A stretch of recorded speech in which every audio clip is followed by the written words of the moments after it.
Oh, we're live. Yeah. Okay. Rory, are we repeating that or no?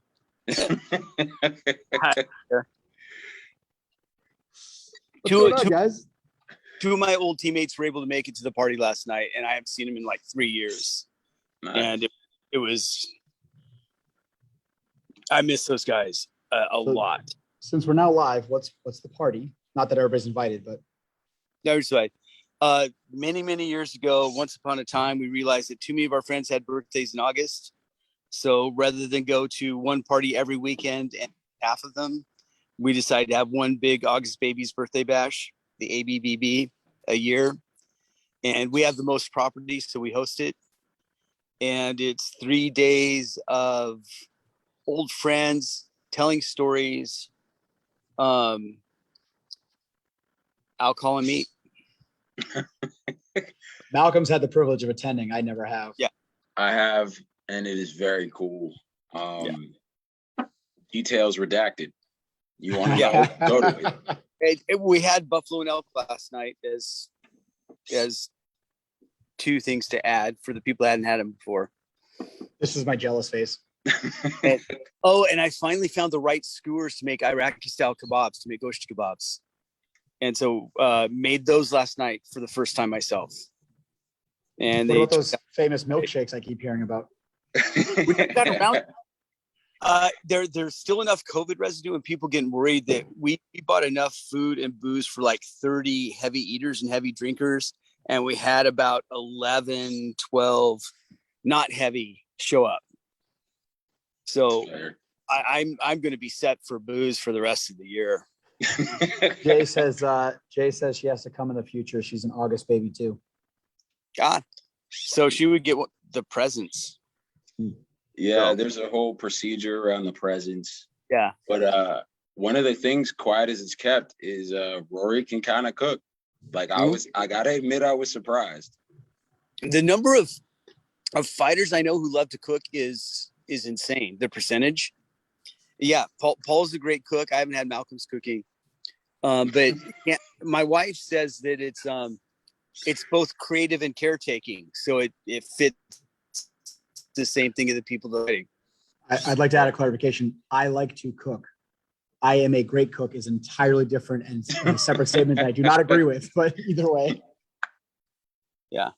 I've had a moment or two, but then again, the person I cook most for loves me very much. And so I'm not sure whether or not she's going to tell me if the food sucks. Might not be completely honest. It may not be completely honest. I may be, plying her with everlasting affection, and that may influence her opinions. I don't know.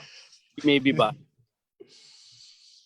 So today we're here to talk about something appropriately heavy for distinguished crazies such as ourselves.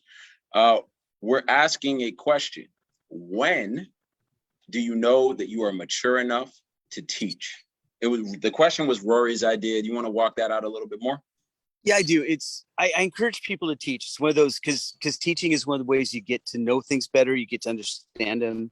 You have to deal with questions. You get people who are always asking, when am I ready to teach? It's like when you can help someone else get better. Mm-hmm. You don't have to be a lot better to help someone else. But one of the things I do spin around in the self-defense thing, I just see too many instructors who they only think they're teaching. They're actually using their students for their own therapy, their own fucked up amateur therapy. And, and I'm not going to go into specifics because I could name too many people. But do you guys have any insight on when you know that you're clear enough about this?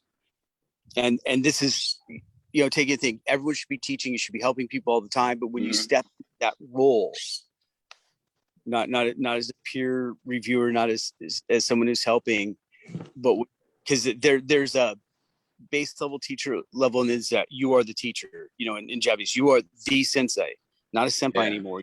You are. What are the signs and symptoms that you're doing that for the right reasons? So I'm going to go first in the response side because Paul has way more experience with this. I cheat because I never want to be the sensei.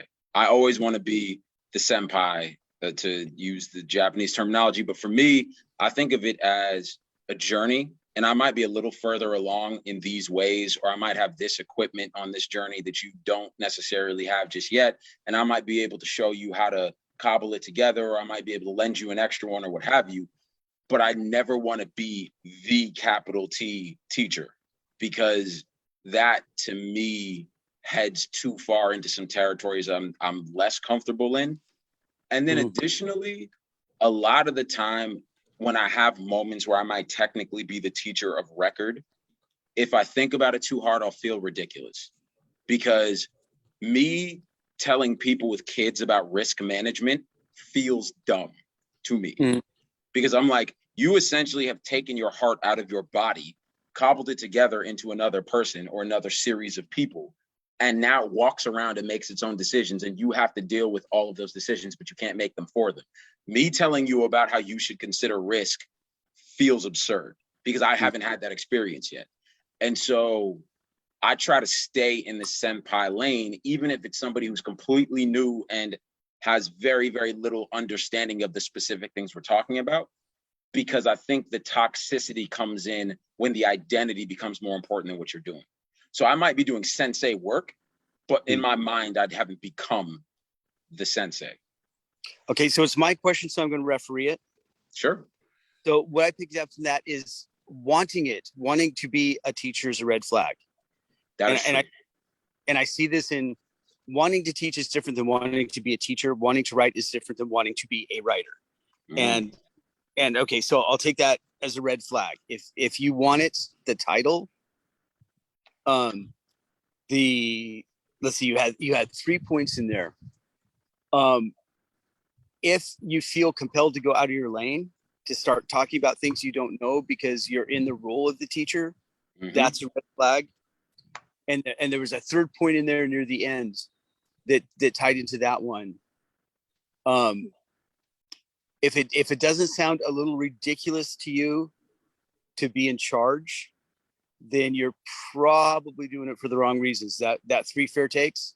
Yes. And that is a good way to summarize it. And to add one more piece. Yeah. When you are even really thinking about titles and not just doing, I don't know if that's a red flag. That might be a yellow flag. You might be heading into concerning territory. Well, I'm the.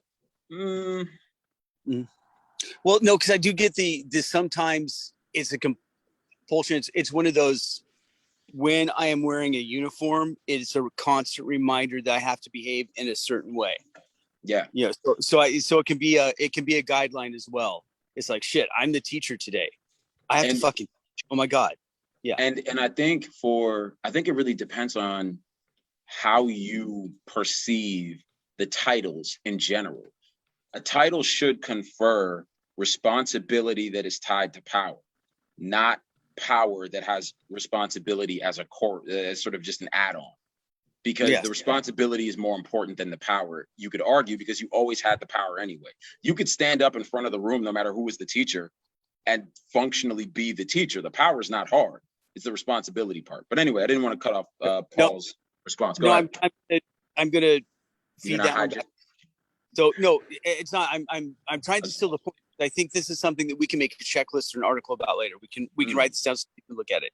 So that one, to narrow it down, is rank has its responsibilities, rank has its privileges.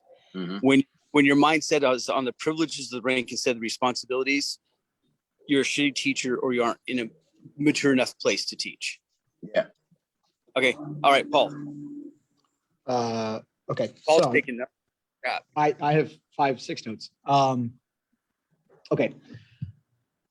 So I have to dial into our own experience here in the Massachusetts area. So one of the technical classical definitions of sensei, look how Rory froze.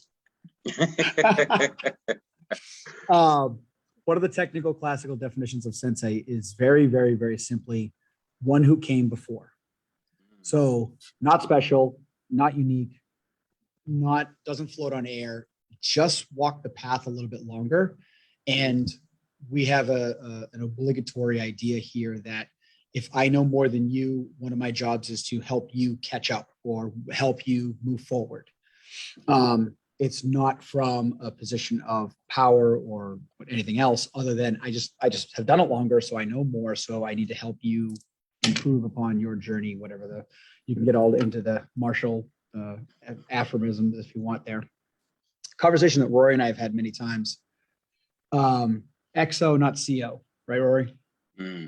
We both have a personality type where we would rather be the executive officer, actually getting stuff done and kind of really helping the most people, and not have to have that top end point of being the commanding officer. So XO, not CO.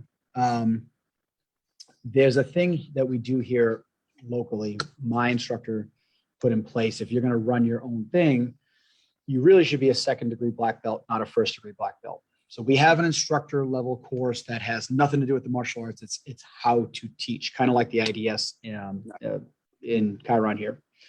But the 2nd degree black belt reasoning is, and I like this story as a version of this. Massachusetts here, we obviously you have to get firearms licenses in Massachusetts. I went to the licensing officer one day to get my permit, get my license. And one of the things I asked him, I was like, "Are you going to put any restrictions on it?" He goes, "No. Do you want me to?" I said, "No, hell no." He goes, "I generally don't restrict adults." So who do you restrict? He said, "Well, if you're 21 and you come running in here on your 21st birthday, I'm going to say, you know what? I have no doubt that you are a responsible individual and you're going to take care of all your responsibilities around this tool. But I'm also 100% certain that you have moron friends that will try to talk you into dumb shit. So come back in a year, show me that your friends will not influence you, AKA show a little maturity. And then we can talk about, getting rid of those restrictions." So I realized much later, there's a lot of development after you've passed that, I've earned my black belt, now I bow to your sensei or whatever bullshit still exists out there, right? And that maturity comes in, oh man, I have a lot more to learn myself. I have a ton more to learn myself. And if you are, one of my biggest red flags is, if you're the head instructor and you've stopped learning, then you probably should not be teaching anymore, because you're not even aware of how limited your own view, scope, and curriculum is, and you're done developing. You're no longer moving forward. You're no longer, quote unquote, walking the path. And then the last thing I'll add in. You're done developing, you're dead. Well, you there's that. decomposing. Well, you should be. The last one is, and I'll get pushback from the traditional guys in this one, but I'm not traditional, so they can go fuck themselves. I am from Boston, which is why they can go fuck themselves. The ability to always change hats. I get on the mat and I put the belt on and I'm the sensei. And I get off the mat and I take the belt off and I'm Paul again. And if you call me Paul on the mat, congratulations, that's my name. High fucking five. If you call me sensei in the grocery store, I'm going to cringe. Please don't fucking do that. I'm Paul in the grocery store. And I've met, I've no doubt Rory has. Malcolm, you're a little bit more on the outside, so maybe you haven't met as many of these guys who are like, I am the sensei in the grocery store when picking my bananas. And you will call me Grandmaster douchebag. Sorry, was that official? Grand douchebag? Grand douchebag often go together. If you can't change that hat, I don't want anything to do with you. If you are just that guy all the time, dude, you don't deserve anybody talking and listen to you. You probably don't have much to give and offer. So I'm done. That's all my notes. So I'm just writing them down in the chat so that we can pick them up later on.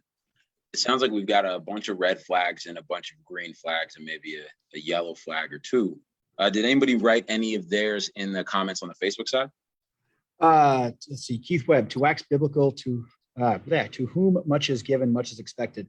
I like that one. We have a whole thing here where you'll hear me say from time to time, this is mostly to the kids.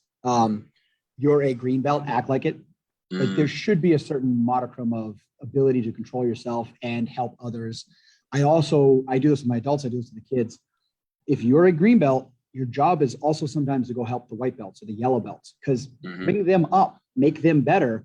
Just frankly, for your own selfish purposes, the better they get, the better training partner you have to play with. Congratulations. That should be a goal. Casey wrote, there are firearms in Massachusetts. I lost them in a boating accident. What's a firearm? You get like you put a thing of potato and you go and you shoot that at people.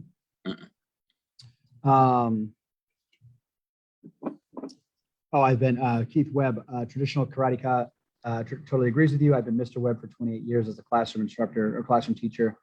Mr. Webb will suffice. Yeah. Oh, Eric wrote BB guns. Yeah, we have BB guns in Massachusetts.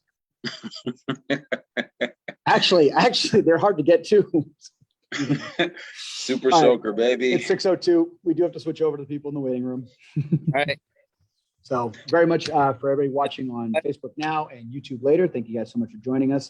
Malcolm usually does this better than me, but for those who want to join the conversation that we're about to have for the next hour, hour and a half, you guys are welcome to tier 2 of the Patreon, $10 whole a month. I know it's really a lot of money, but yes. Yeah, we'd love to have you guys join us. Also, if you've got thoughts, please share them in the comments. We'd love to see them, pick up on them, maybe use them for future calls. And if there's anything you would like to see us talk about, let us know. We might talk about it or we might not. Later. Cool. Later, guys.